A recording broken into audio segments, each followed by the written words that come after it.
Okay. So we know we want to have shorter episodes, but we needed to release the majority of our conversation with Elie Mystal unedited last episode because of his sheer brilliance and clarity on a topic that isn't often easy to decipher. Yeah, and I mean, if you haven't listened, we're talking about this conversation last episode with him because he's the author of Bad Laws and Allow Me to Retort. And we've read and recommended both books numerous times. We'll get into that in a little bit. And really want, in particular, Bad Laws to get in the hands of our Democratic lawmakers for whenever they get back in power. Fingers crossed. So if you happen to know people that are running or know people who are running, please listen in. And also, because this is relevant to all of us, keep listening anyway. Because if you don't have time or desire to go back and listen to a full hour of incredible insights, we have pulled out some of the key quotes from the transcript that hit us hard. And we're going to get into our thoughts on them right now.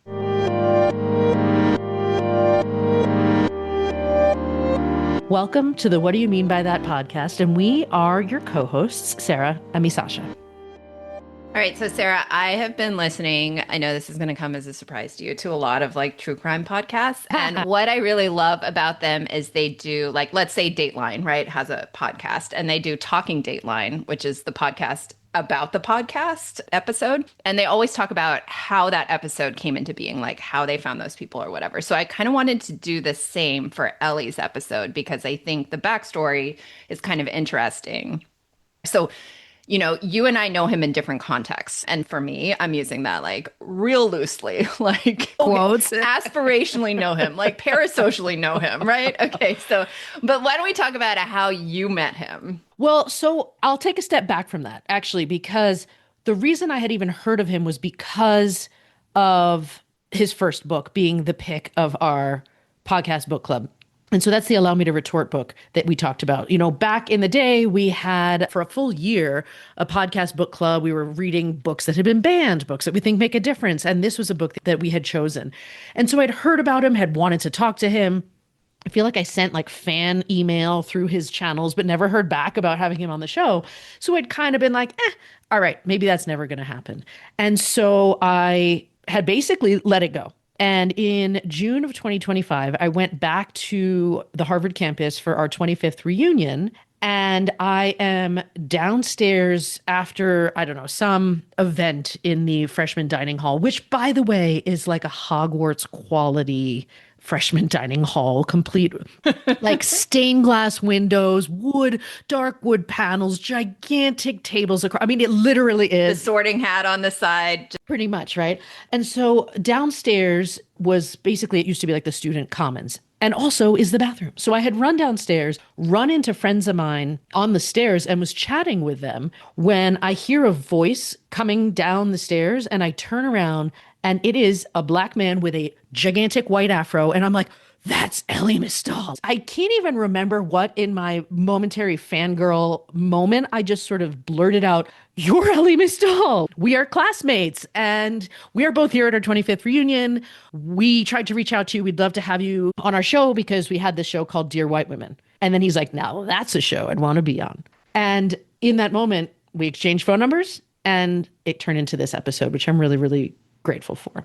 So for me, it's I don't know law, but I knew enough substance about his brain from the book that we had read that I was in awe and so, so grateful that our cheeky podcast title of the former show was able to open the door for us. And you know him in a more lawyerly format, air quote. Yeah, I mean, like I said, parasocially, no. And by that, I mean, when I was either in law school, end of law school, or like the start of my junior associate, like baby lawyer days, there was and still is. So I'm super dating myself for any law student who's listening now. It's like, didn't this start like a million years ago? Yeah. And I was there for that inception. And it's sort of this newsletter that's a behind the scenes look at the legal industry and is used for things like, you know, these firms are doing layoffs. This sort of semi-scandalous thing happened in the legal world. It's mostly firm related, although sometimes it branches out. Like these firms are giving bonuses and here's why your firm sucks if it's not doing that, along those lines. He used to write a column for that. And I always thought his columns were so funny because like there isn't sometimes a lot funny with the practice of law. And so like some Shocking. Really? but you need to, yeah, you need to find the humor, Sarah, as you and I know, right? You need to find the humor in sometimes the chaos or, the terrible things that are happening. So he was kind of a breath of fresh air in that. And then when I had seen he had that book, Allow Me to Retort, like I was like, oh my gosh, it's the newsletter voice, but it's in this book. And his books are written in such an approachable way that, I feel like it's a must read. And he's so able to break this stuff down in ways that like I try to and can't most of the time, but like he can do it. Yeah.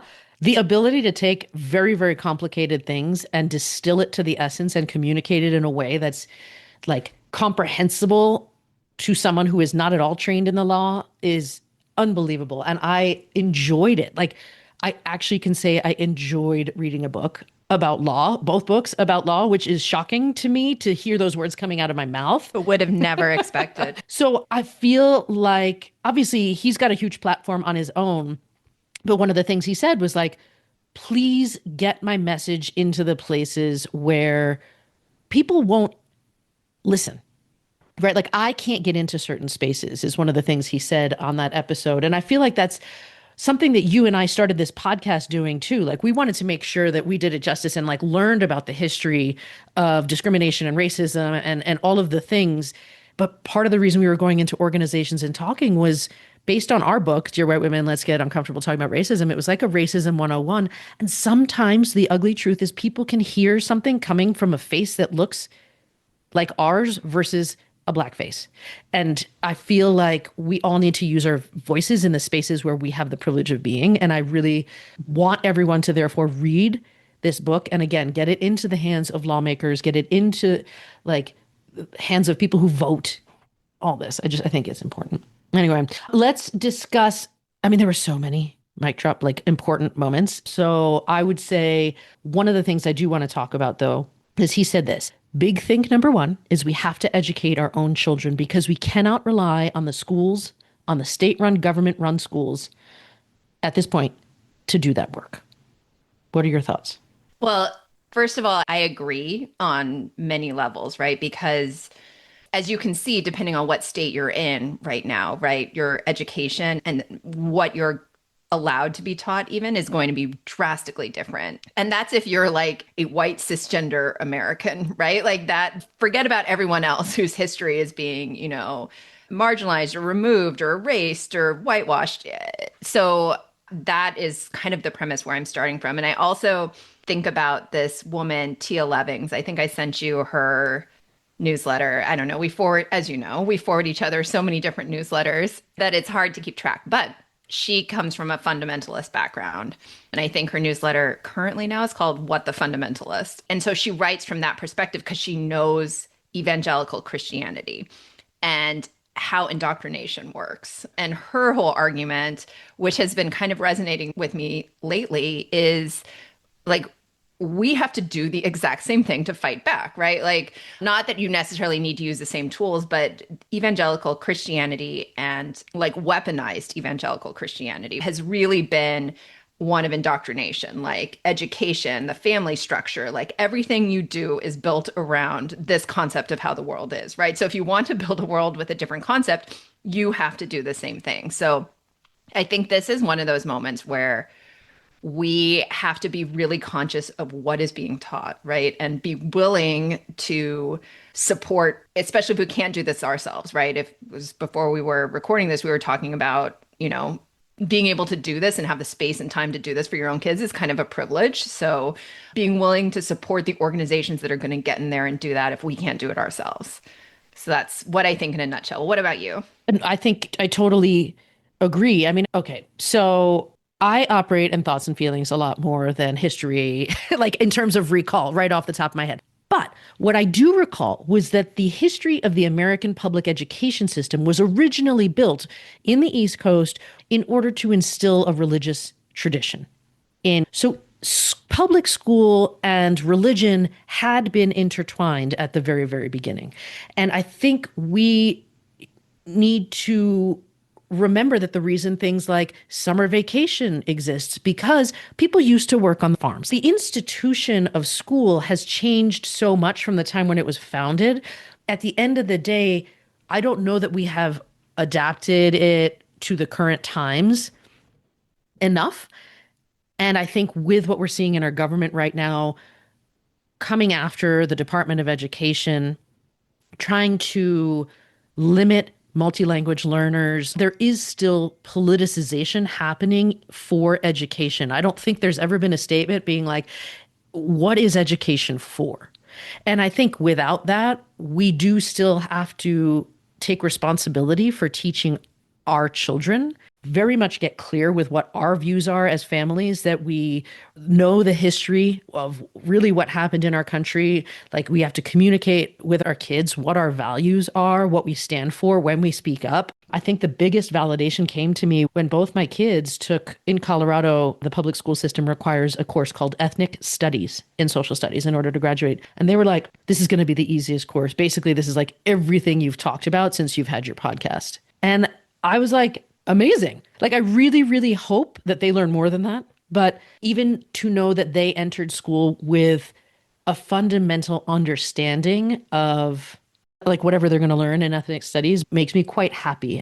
This has been happening in states for a lot longer than we've probably been conscious of, especially if you're not in a state that has already enacted whole parts of Project 2025, right? Before this Project 2025 ever happened. And so I think that learning what that fight is like in those states or learning how the pushback is coming is really important for us to understand as well. Because also, I think, like, you know, the point that Elie made that really stood out with me is like, regardless of what school my kids are in, it's likely that their history is not going to be taught in the way that I would like that to be taught. So, like, I don't even have or I don't have the fallback plan of like, well, your history is kind of covered in this already. It's not. So like, what role do I have in terms of like shaping their identity? Because you go into schools and you are literally teaching. You've taught about the Negro leagues, like for baseball. Talk a little bit about what one parent can do to expand the narrative in the school system.